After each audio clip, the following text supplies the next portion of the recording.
Today we're on a ferry and we're heading out to French Island where some friends of mine are building a large greenhouse. Their plan? To feed an entire festival, 1,500 people. We're going to learn the tricks of the trade, then go back home and build one ourselves.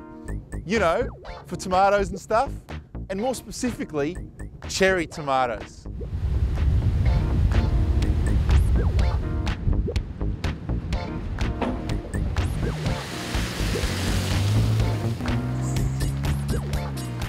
Here I am, overlooking Lionel and Mark's Wonderland.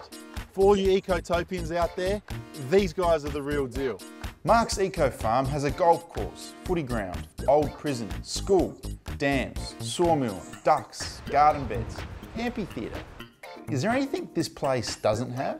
Airstrips up the top end. It's also home to the music festival, Frog, which attracts 1,500 sustainably minded people to its beautiful surrounds. But enough of that, we're here to learn about greenhouses. Greenhouses trap heat around plants to help them kickstart their lives in those chilly winter conditions. They're essential if you want a broad variety of food all year round. Furthermore, they're easy to construct with sound, recyclable materials, which are simple to maintain.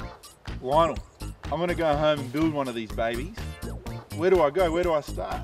Follow me and I'll show you how to do it. All right, let's do it. You know, we were talking about ecosystems, stuff like that. See, this is really a mattress protector, which covers the mattress when you get delivered.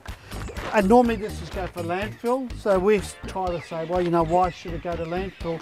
Well, they've got a purpose. So what we do is just cut it up into panels to the shape that we want, and just basically, you know, it's like recycling everything back again.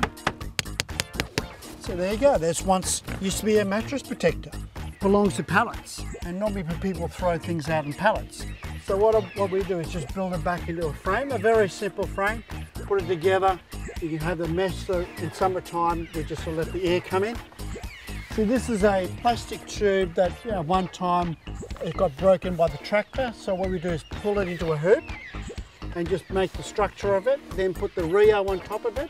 What happens is there's enough moisture inside here that actually evaporates, comes to here, so it's like a self-watering system. You can see it's dripping down here, like so. It's like rain.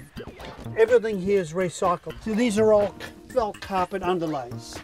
Okay. They used to be in somebody's house. Yep. So they become a weed mat for us. So this is another recycled timber. So we've got a box structure, just one piece of timber going one way, one going the other way. And basically the hoop, the plastic hoop comes into here and that locks it in. And what we do is just staple a couple of timbers to hold the plastic down. I'd like you to introduce my partner in crime, which is Mark Cunningham. Mark, how you going? Good, really good. So what happens is 80% of the world's environmental damage is caused by farming activity. So that's what drove me out here, to set up another model, demonstrate how to do this, and basically we're sort of there now. Most of the garden areas are full of blackberry. So basically it's a lot of work to get rid of blackberries physically. So I got a bunch of pigs. I have about 50 pigs that do the work. So the idea of the pigs is they crap out whole phosphorus. Like I said, I'm a crap expert. And the thing about whole phosphorus, that's what's sort of missing in the soil. So the pigs go in, they hoe the whole thing up, defoliate the blackberry, root it up, dig up old tin sheds, rocks, boulders, they do all the work, right? So and then they leave it all basically bare soil. Then we go through, till it over a little bit and plant legumes. So what happens with legumes, they take nitrogen out of the atmosphere and they fix it to the soil. And that's the idea about eco-farming. We've got to get the soil right, enhance Mother Nature instead of knocking her off. The day's all done and dusted now, and I'm heading back to the mainland on the final 4 o'clock ferry, armed with all the knowledge to build my own greenhouse and to spread the word of this beautiful land to all my friends and family. Thanks, Lionel and Mark. I'll see you later.